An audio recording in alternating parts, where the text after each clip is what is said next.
vocês? Durante a minha pós-graduação, eu já estava com mentalidade empreendedora. A gente já estava fazendo isso, esse movimento. E aí, eu tive o projeto final de pós. E aí, no meu projeto final de pós, eu criei a metodologia.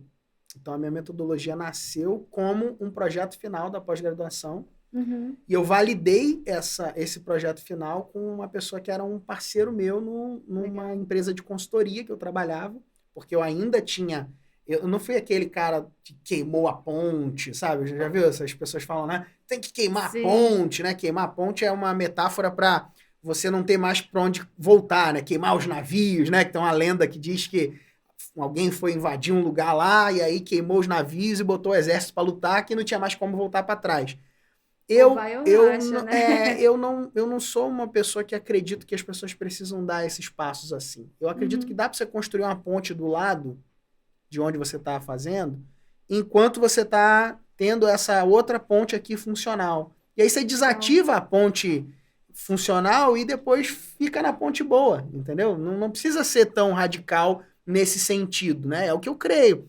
Sim. Não acho que precisa ser você tem que chutar esse balde, senão a sua vida é tudo ou nada. Eu acho que não precisa ser assim, e principalmente, eu acho que às vezes isso até pode ser um conselho inconsequente, sabe? Sim. Porque, cara, as pessoas têm suas famílias, elas têm suas contas, elas têm os seus desafios para lidar. Então, eu acho, de certa forma, inconsequente quando vem lá, sei lá, um coach motivacional, todo cheio de palavra bonita, que fala, você tem que queimar a sua ponte, é tudo ou nada e tal. E aí, cara, se o cara queima a ponte, ele não tem realmente competência para fazer, e ele vai fazer o quê? Vai quebrar? Vai passar fome, entendeu? Sim. Então, eu acho muito ruim esse tipo de mentalidade.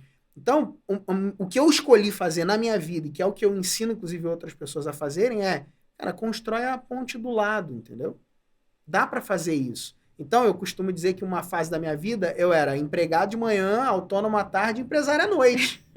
Sabe? Júlio, cara, era tipo o pai do Cris, exatamente. Era mais ou menos isso. Por quê? Porque como empregado ali, como funcionário, né, eu tinha ali, né, um salário e tudo mais, era uma pessoa que eu tinha começado a trabalhar inicialmente como um prestador de serviço. E aí ele me contratou, ele gostou e tudo mais, e eu negociei com ele um part-time, eu negociei para ficar só na parte da manhã, e aí fui trabalhando, e essa pessoa que era um dupla nessa empresa de consultoria que eu trabalhava, ele tinha um sonho de ter um negócio próprio dele. O sonho da vida dele era isso e tal, e aí quando eu fiz o projeto da minha pós, que foi a metodologia, né, que é a metodologia do acelerador, que se tornou a metodologia do RR, que é a Revolução da Recorrência, né, esse rapaz falou, cara, eu quero ser seu primeiro cliente. Que legal. E aí ele validou. Eu falei, tem que pagar. Lógico. Não é? Validação é venda. Eu vendi para esse amigo, né? E ele abriu a empresa dele, que foi uma agência de marketing na época. Que legal. Né? E a gente, inclusive, depois foi para um mesmo espaço de escritório junto. Ele com a empresa dele, eu com a minha. A minha empresa foi para a direção de consultoria, né, que é, até hoje, né, a Mentalidade Empreendedora é uma empresa de consultoria, tem mais de 30 funcionários, enfim, a gente está num processo de crescimento cada ano, crescendo, graças a Deus, e é um aspecto que a gente foi trabalhando e que nasceu ali, a partir daquele projeto final de pós-graduação e na validação dentro de um trabalho convencional.